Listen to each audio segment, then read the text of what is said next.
کہ میں یہاں سے 10 سال کا ایگریمنٹ کر کے باہر چلا جاؤں اور 10 سال بعد آ کر الیکشن لڑوں اور قوم سے جھوٹ بولوں. عمران خان کا واضح طور پر اعلان ہے کہ بھائی 50 روپے کے اسٹامپ پہ عمران خان ملک چھوڑ کر بیماری کا بہانہ بنا کے باہر نہیں جا سکتا. اور یہ کہہ رہے ہیں کہ عمران خان لچک دکھائیں, تو یہ والی لچک تو کسی بھی صورت عمران خان نہیں دکھائیں گے. حفیظ اللہ نیازی نے ایک بڑی اہم بات کی ہے. انہوں نے کہا کہ اسٹیبلشمنٹ نے تحریک انصاف کے بارے میں جو بھی اسکیمیں بنائیں, انہوں نے کہا کہ ایک بھی کارگر ثابت نہیں ہوئی.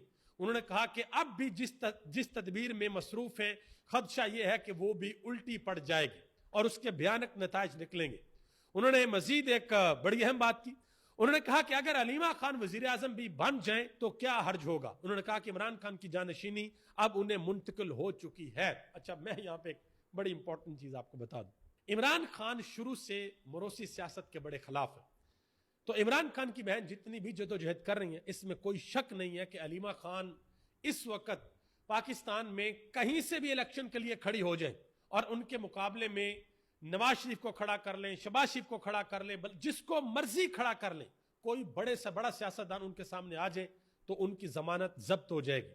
جتنی اس وقت علیمہ خان پاکستان کی عوام میں مقبول ہے, وجہ کیا ہے؟ وجہ عمران خان ہے. کیونکہ عمران خان کا پیغام اڈیالہ جیل کے باہر آ کر وہ منوعن پاکستانی قوم کے سامنے رکھ دیتی ہیں.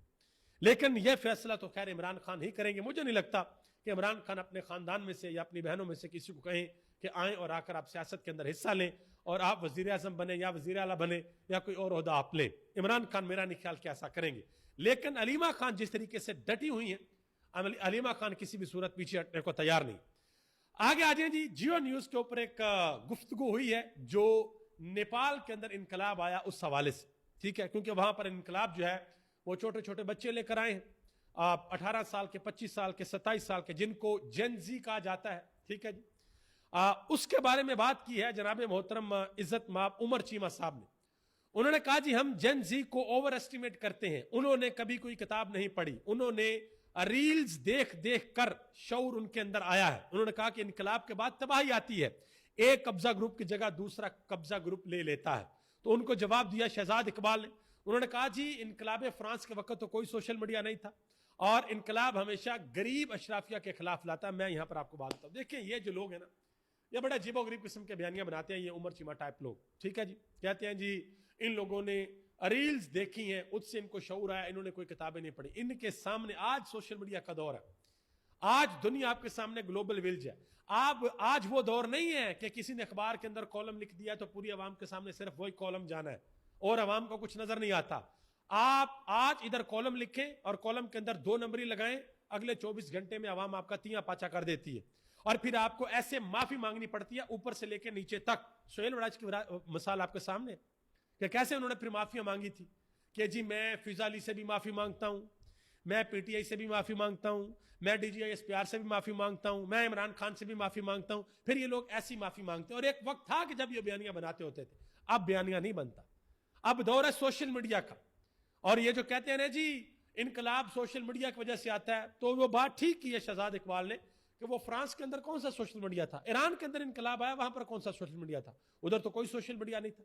انقلاب ہمیشہ اس وقت آتا ہے جس وقت معاشرے کے اندر بیلنس خراب ہو جائے, جس وقت معاشرے کے اندر امیر ادھر پہنچ جائے اور غریب بیچارہ نیچے دنس جائے, جس وقت طاقتور کے لیے قانون اور ہوں اور کمزور کے لیے قانون اور ہوں, پھر جو ہے معاشروں کے اندر انقلاب آتا ہے. اور ان معاشروں کے اندر صاحب اقتدار لوگ ہوتے ہیں نا, ان کے کانوں کے اندر انقلاب کا لفظ بھی پڑے تو وہ کانپ اٹھتے ہیں, وہ کہتے ہیں نا انقلاب نہیں آنا چاہیے, یہ کام نہیں ہونا چاہیے. لیکن جب معاشرے کے اندر ظلم بڑھتا ہے تو ایک وقت ایسا آ جاتا ہے کہ انقلاب کی راہ ہموار ہو جاتی ہے اور قومیں باہر نکل آتی ہیں. سری لنکا کی, بنگلہ دیش کی, انڈونیشیا کی, یہ نیپال کی, اور اب فرانس کے اندر بھی مظاہرے جاری ہیں. یہ ساری کی ساری مثالیں ہمارے سامنے موجود ہیں, ٹھیک ہے. اگر آپ الیکشن کی بات کریں تو الیکشن کے اندر بھی انقلاب ہم نے 3 ملکوں کے اندر دیکھا ہے, پاکستان کے اندر دیکھا ہے, ہندوستان کے اندر دیکھا ہے اور امریکہ کے اندر دیکھا ہے کہ جب عوام نے نکل کر سارے کا سارا پانسا الٹ دیا, پاکستان میں بھی الٹا, ہندوستان میں بھی الٹا اور امریکہ کے اندر بھی الٹا. آگے آ جائیں جی. اسلام آباد ہائی کورٹ کے جو چیف جسٹس ہیں محترم سرفراز ڈوگر صاحب, کل انہوں نے بڑی عجیب و غریب قسم کی باتیں کی اور لوگوں نے کہا سوشل میڈیا کے اوپر کہ یہ شرمناک باتیں ہیں. ایک چیف جسٹس کو, ہائی کورٹ کے چیف جسٹس کو یہ باتیں زیب نہیں دیتی کہ وہ ایک خاتون وکیل کے سامنے یہ باتیں کریں اور ان کے ہسبینڈ کو یہ کہیں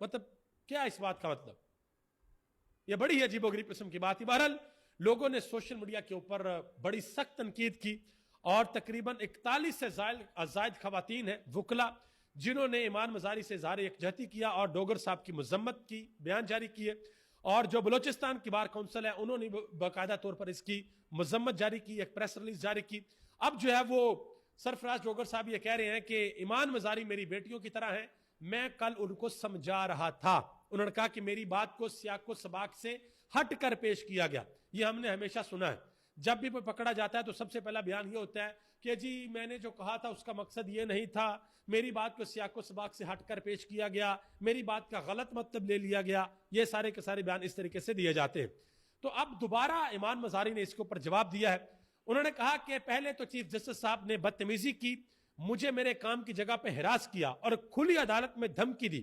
انہوں نے کہا کہ اپنے کیے ہوئے پر شرم تو ان کو نہیں آتی اور آج بھی اسی طرح کے ریمارکس پاس کر رہے ہیں. انہوں نے کہا کہ نہ تو میں ان کی بیٹی ہوں اور نہ ہی میں کوئی بچی ہوں, میں ایک پروفیشنل وکیل ہوں. انہوں نے کہا کہ ٹوٹ پھوٹ کر کے اب کہتے ہیں کہ میری بات صحیح نہیں کوٹ کی گئی. انہوں نے کہا کہ آج بھی اسی طرح کی باتیں کی جا رہی. یہ ایمان مزاری نے بات کی ہے. اس کے علاوہ ایک اور بڑی امپورٹنٹ بات, پچھلے ویلوگ کے اندر میں نے آپ کو بتایا تھا جسٹس منصور علی شاہ کے حوالے سے کہ ان کو روک دیا گیا, ان کو NOC جاری نہیں کیا گیا کہ آپ پاکستان سے باہر نہیں جا سکتے. امریکہ کے اندر ایک یونیورسٹی ہے, اس یونیورسٹی کے اندر ان کو بلایا گیا تھا اور سپریم کورٹ کے 24 ججز میں سے منصور علی شاہ کو بلایا گیا. یہ یقینی طور پر ہماری سپریم کورٹ کے لیے بڑی فخر کی بات ہونی چاہیے تھی کہ پاکستان کی سپریم کورٹ میں سے ایک جج کو اس یونیورسٹی کے اندر بلایا گیا کہ تقریب ہونی اور آپ نے وہاں پر آ کر بات کرنی ہے, لیکن ان کو روکا گیا. آپ اندازہ لگا لیں. اور منصور علی شاہ صاحب سپریم کورٹ آف پاکستان کے وہ جج ہیں جن کی سب سے زیادہ رپورٹڈ ججمنٹس ہیں, یعنی کہ بڑے زبردست قسم کے وہ جج ہیں, لیکن ان کو نہیں جانے دیا گیا. آپ اندازہ لگا لیں. ٹھیک ہے جی, آگے آ جائیں جی. ایک ٹی وی چینل کے اوپر اطہر کاظمی اور بلال کیانی کے درمیان گرما گرمی ہوئی ہے. بلال کیانی نے اطہر کاظمی کے بارے میں کہا کہ آپ کو پاکستان تحریک انصاف والے ٹاکنگ پوائنٹس واٹس ایپ کے اوپر لکھ کر بھیج دیتے ہیں اور آپ یہاں پر آ کر باتیں کرتے ہیں. تو اطہر کاظمی نے کہا کہ آپ اپنا فارم 45 دکھا دیں, کہ مجھے آپ یہ کہہ رہے ہیں آپ اپنا فارم 45 دکھا دیں. تو بلال کیانی نے آگے سے کہا کہ مجھے ٹاؤٹ کے ساتھ نہ بٹھایا کریں. تو اطہر کاظمی نے جواب دیا کہ ہارا ہوا بندہ ہمیں ٹاؤٹ کہہ رہا ہے. انہوں نے کہا کہ ہارے ہوئے لوگوں کو وزیر بنائیں گے تو یہی حال ہوگا. مزید انہوں نے کہا اطہر کاظمی نے کہ ملک میں سیلاب ہے اور وزیر اعظم قطر چلے گئے. سیلاب اب سندھ جا رہا ہے اور صدر صاحب 10 دن کے لیے بلاول کے ساتھ چین جا رہے ہیں. انہوں نے کہا کہ دنیا کے کون سے ممالک میں ایسا ہوتا ہے. اس پر آسما شرازی نے کہا کہ چھٹیوں پر تو نہیں گئے ہوں گے, کام پر گئے ہوں گے, کیونکہ یہ جو دورے ہیں یہ پہلے سے طے ہوتے ہیں. تو اطہر کاظمی نے آگے سے جواب دیا کہ یہاں پر لوگ مر رہے ہیں, لوگ ڈوب رہے ہیں, ان لوگوں کو خیال کرنا چاہیے. آگے آ جائیں جی. جو سیلاب سے متاثرین ہیں, جو لوگ ہیں, وہ بیچارے اس وقت بے حد پریشان ہیں. لوگوں کے جانوروں کا بہت زیادہ نقصان ہوا ہے, لوگوں کی فصلیں, لاکھوں ایکڑ فصلیں لوگوں کی تباہ ہو گئی ہیں, اور لوگوں کی جانوں کا بھی بہت زیادہ نقصان ہوا ہے. ایک بھائی نے یہ بات کرتے ہوئے کہا 92 نیوز چینل سے, انہوں نے کہا کہ 4 دن سے ہم حکام کے پیچھے بھاگ رہے ہیں, کوئی نہیں آیا. انہوں نے کہا کہ میجر سے, DSP سے, سب سے ہم نے بات کی لیکن کسی نے ہماری بات نہیں سنی. انہوں نے کہا کہ پھر فیملی کو نکالنے کے لیے مشکل سے کرائے کی کشتی کا انتظام کیا, لیکن کشتی درخت سے ٹکرا کر الٹ گئی اور سارے کے سارے لوگ اس دنیا فانی سے کوچ کر گئے, یعنی کہ مر گئے. انہوں نے کہا کہ ابھی لاشیں آ رہی ہیں اور ہم لاشوں کا انتظار کر رہے ہیں. آپ اندازہ لگائیں کہ وہ لوگ جو سیلاب کے اندر پھنسے ہوئے ہیں وہ اس وقت کس کرب اور کس مصیبت سے گزر رہے ہیں, اور جو لوگوں کے جانور ہیں ان کا بھی بہت بڑے پیمانے کے اوپر نقصان ہوا ہے. اور اگر آپ لوگ کبھی گاؤں گئے ہوں یا آپ کے کوئی تعلقات ہوں, آپ کے رشتہ دار ہوں گاؤں کے اندر, تو آپ کبھی ان سے بات کریں, وہ آپ کو بتائیں گے کہ ان کے جانور ان کے لیے کتنے امپورٹنٹ ہوتے ہیں. ان کا سارے کا سارا سرمایہ ان کے جانور ہوتے ہیں. وہ اپنے جانوروں کو چارہ ڈالتے ہیں, ان سے دودھ حاصل کرتے ہیں, لوگوں کو بیچتے ہیں, اور ان کی زندگی کا گزر بسر ہوتا ہے. اور لوگوں کی اس وقت جو جانور ہیں وہ برے طریقے سے بیچارے مر رہے ہیں, اور لوگ ہاتھوں پہ ہاتھ دھر کے بیٹھے ہیں کیونکہ ان کا کوئی پرسان حال نہیں. ایک اور سیلاب سے متاثرہ شخص, اس نے بات کی, انہوں نے کہا کہ مریم نواز نے ہمیں گھروں کے معاوضے بتائے, انہوں نے کہا کہ لاشوں کے معاوضے ہمیں نہیں بتائے. انہوں نے کہا کہ وہ بھی بتا دیں. انہوں نے کہا کہ جو 20 دن کی بچی پانی میں ڈوب کر جان سے چلی گئی اس کی لاش کا معاوضہ کتنا ہے. انہوں نے کہا کہ ہم جو بھی کر رہے ہیں اپنی مدد آپ کے تحت کر رہے ہیں. اور دنیا نیوز کے اوپر یہ خبر چلی کہ پنجاب کے اندر جو سیلابی آفت ہے انہوں نے زرعی معیشت کی بنیادیں ہلا دی ہیں۔ 21 لاکھ ایکڑ سے زائد کھڑی فصلیں تباہ ہو گئی ہیں۔ 21 لاکھ ایکڑ زمین کے اوپر جو فصلیں کھڑی تھیں وہ تباہ ہو گئی ہیں۔ چاول کی 9,71,000 ایکڑ، کپاس کی 1,11,000 ایکڑ اور گنے کی 2.25 لاکھ ایکڑ اور سبزیوں کی 1,15,000 ایکڑ سے زائد فصلیں برباد ہوئی ہیں۔ اور ماہرین کے مطابق یہ صرف قدرتی آفت نہیں بلکہ حکومتی نااہلی اور بر وقت اقدامات کی کمی نے تباہی کو کئی گنا بڑھا دیا ہے۔ کئی جگہوں پر ہم نے سنا کہ وڈیروں کی اور بڑے بڑے لوگوں کی زمینوں کو بچانے کے لیے بستیوں کی بستیاں اجاڑ دی گئی، فصلوں کو اجاڑ دیا گیا کہ وڈیروں کی زمینیں کسی طریقے سے بچ جائیں۔ آگے آ جائیں جی، ایک نوٹیفیکیشن ہے جو سوشل میڈیا کے اوپر اس وقت گردش کر رہا ہے کہ پاکستان تحریک انصاف کی جو قیادت ہے KPK کی، انہوں نے ایک قرارداد پاس کی ہے کہ علی امین گنڈا پور صاحب جو ہیں وہ عمران خان کی لائن کے اوپر نہیں چل رہے، ان کو چاہیے کہ عمران خان کی لائن کے اوپر چلیں، جو عمران خان کہتے ہیں وہ کریں۔ مولانا فضل الرحمان نے ایک بیان دیا، انہوں نے کہا جی فوج لڑ کر کارنامہ سر انجام دیتی ہے، انہوں نے کہا کہ یہی تو ہمیں مطلوب ہے۔ انہوں نے کہا کہ ہندوستان کو فتح کرتے رہو، اپنی قوم کو فتح کرنے کے خواب چھوڑ دو، الیکشنز میں دھاندلیاں کرنے اور نتیجہ بدلنے سے دور رہو۔ یہ بات کی ہے مولانا فضل الرحمان نے۔ آگے آ جائیں جی، ایک اور امپورٹنٹ بات آپ کے سامنے رکھتا چلوں، یہ گزارش ہے، آپ سب سے گزارش ہے کہ آپ نے خود بھی اس بات کو انڈرسٹینڈ کرنا ہے اور لوگوں تک بھی یہ بات پہنچانی ہے۔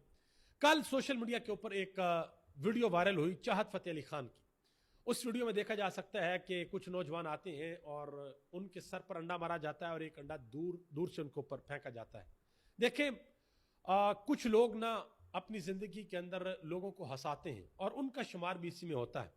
ٹھیک ہے، آپ کو ان کی موسیقی سے اختلاف ہو سکتا ہے، آپ ان کو نہیں پسند کرتے، اٹس اوکے فائن۔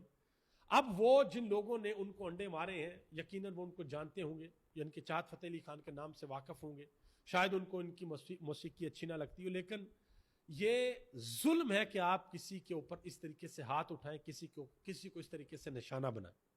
ٹھیک ہے، یہ بالکل بھی نہیں ہونا چاہیے۔ یہ شخص ہے جو لوگوں کو ہنساتا ہے، لوگوں کے اندر لوگوں میں خوشیاں بکھیرتا ہے، تو اس طریقے سے بالکل بھی نہیں ہونا چاہیے۔ آپ کو کسی بھی قسم کا اختلاف ہے، آپ اپنا اختلاف برقرار رکھیں، لیکن کسی کے اوپر ہاتھ مت اٹھائیں، تشدد کسی کے اوپر مت کریں۔ ابھی تک لیتا ہی، آپ سب کا بہت بہت شکریہ۔ پاکستان زندہ باد، پاکستان کے کروڑوں عوام پائندہ باد۔